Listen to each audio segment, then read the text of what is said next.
I will make you go to the procedure, right? How to do this, okay? Now, coming back to here. All these are uniaxial, okay? Uniaxial. So we are going to put an element under tension, okay? So we are going to place an element. So this is my element H, okay? That I just put an element down there, and it's called our element H. Okay. So at element H, I'm going to draw element H now. Okay.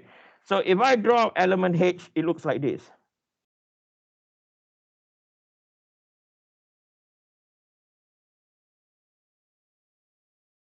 Okay. So it's under tension. Okay. It's under tension. That's our element H. Next, we are going to construct Mohs circle. So this is element. Element is the real world. It's physically. So if you ask me what's an element, you can put an element at the corner of the table. It is the real world. All of you have done math, yes or no? Why do you learn Laplace transform? What is time domain and what is S domain? Any idea? Time domain is here. S domain is where? Nowhere. Why do you learn Laplace? I have to talk to your math instructor, man. When you have to divide two differential equations, first order, second order, the only way to divide them is to go into S domain. You cannot use them in time domain. Likewise for this, element is the real world. Mohr circle is an analysis, okay? So now, hear me out, okay? So if we have an element like this, right, under tensor, when we construct Mohr circle, which I will teach probably next week, okay, Mohr circle, what do we see? Okay, so those of you that have taken manufacturing with me, you have done Mohr circle before. Those of you have not to worry. I will train you on Mohr circle. So Mohr circle,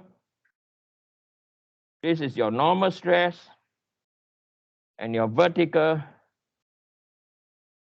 this is your shearing stress. Element rotate clockwise, element rotate anti-clockwise. Okay. So over here on the element, this is our point X, and this is our point Y. Okay. Then we draw a vertical axis or vertical line.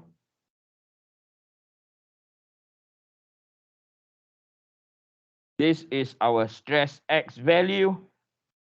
Over here is our point X. Over here is our point Y. From here, we are able to construct a circle. And I want to introduce to you, right? This point over here is known as stress 1 point, and this point over here is known as stress 2 point. Okay, so stress 1 are known as principal stress.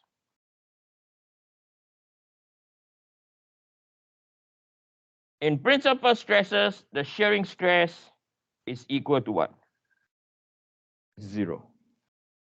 Okay, I repeat again. In the principal stress, the shearing stress is equal to 0. Okay, and then I like to introduce you to a term over here.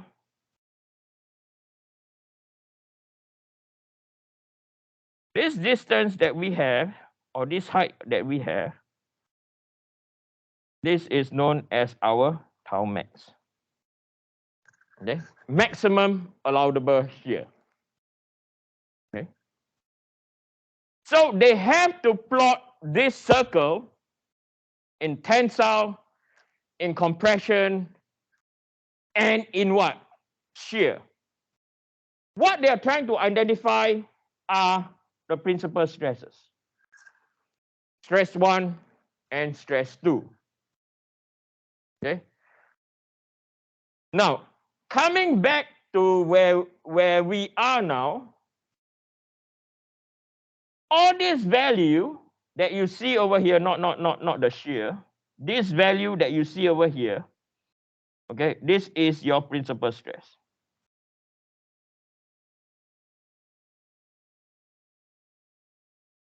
So when you get data from your material handbook, you're looking at a principal stress because the shearing stress is equal to what?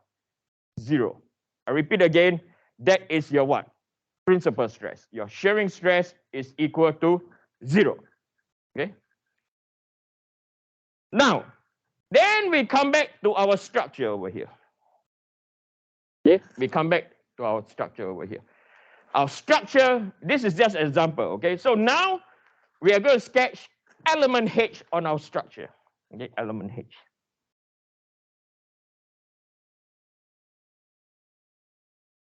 Okay, now we are going to sketch element H. So element H, to sketch element H,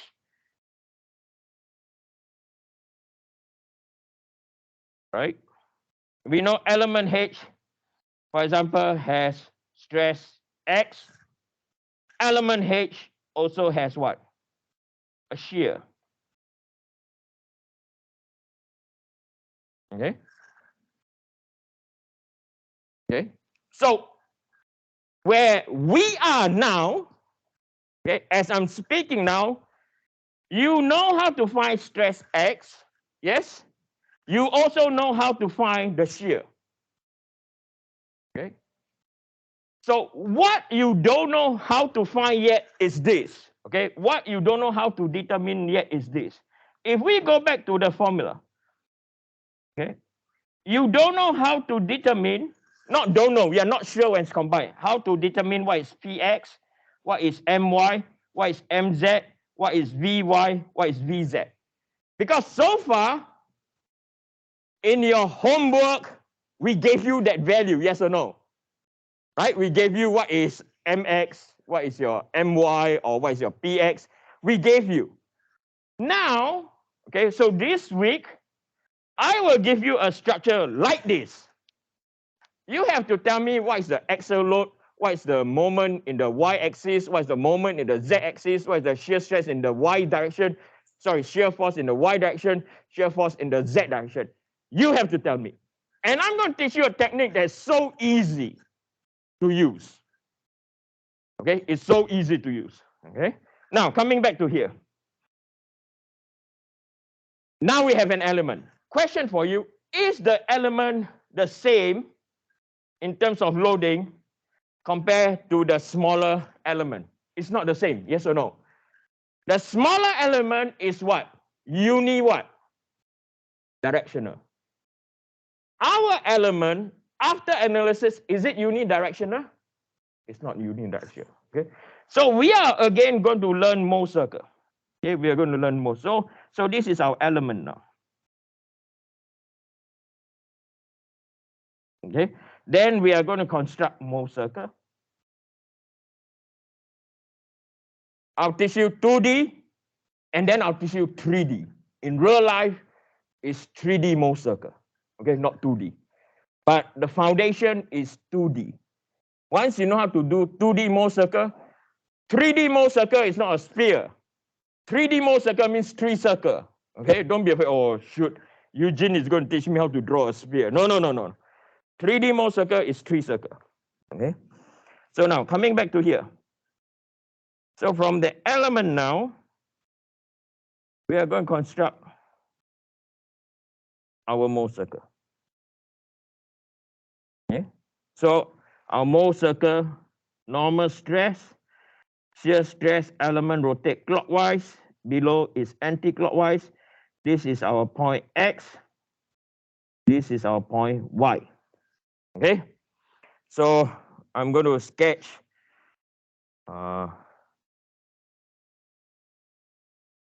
so this is our normal stress.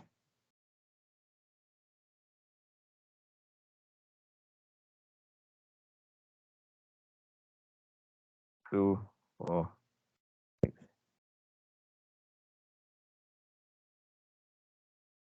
Okay. This is our normal stress. So this is our stress X line. Over here is our stress Y line. Then we have our shearing stress.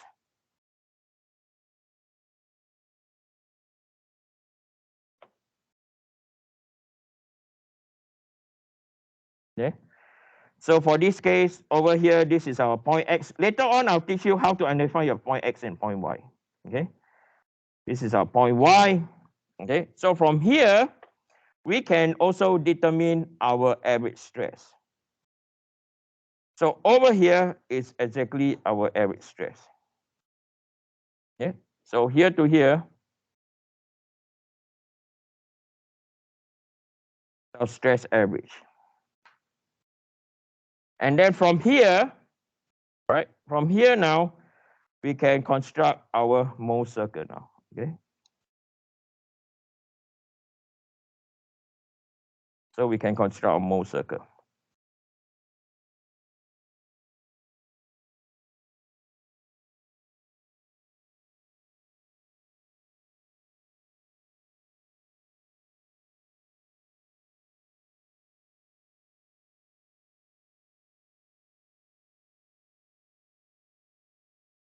Okay. So we draw a straight line.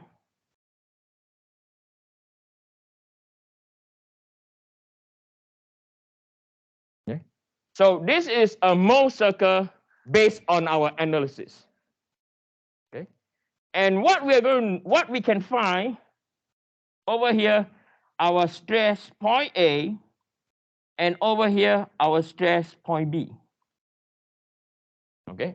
Stress point A and stress point B. So stress point A and B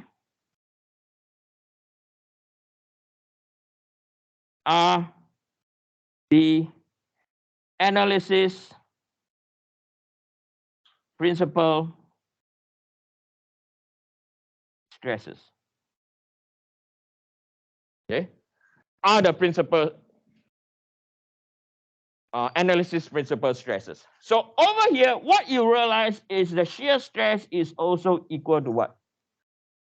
0. Okay. So finally, at the end of the day, we have to ensure that stress A has to be less than stress 1. So stress A is from here. Stress 1 is from here.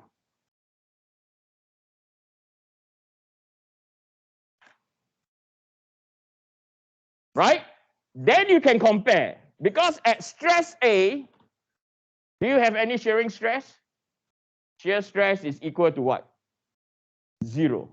Stress 1, okay, stress 1 over here is to get what? Material properties. Right? The shear stress is equal to 0 also. So from here, then you can know what material to choose. Okay? I can bet you this. Okay? You can put this question on chat. Okay? I've done it before. No answer come back. From the foundation of analysis to what? Selection of material. Any idea why? Why did I tell you? You have to combine how many topics? 5. Okay? If you go on chat, submit something, just one topic, you get reply. Combination of 5 topics, no one dare to reply. The only person that dare to reply is me. Yes. So stress A, right, is the principal stress where the shearing stress is equal to 0. This is from the analysis, yes or no? This is analysis based on this structure over here, right? When we carry out unit axle tests, right, we only do them in what? One direction. Then we determine our stress 1, yes or no? Right? All this value over here, okay, is all our stress 1 value. All of them. So the only way to compare them is we have to ensure that the value that we calculate, our stress A, has to be zero shearing stress. Because the material that they test has zero shearing stress. Then you can select the what?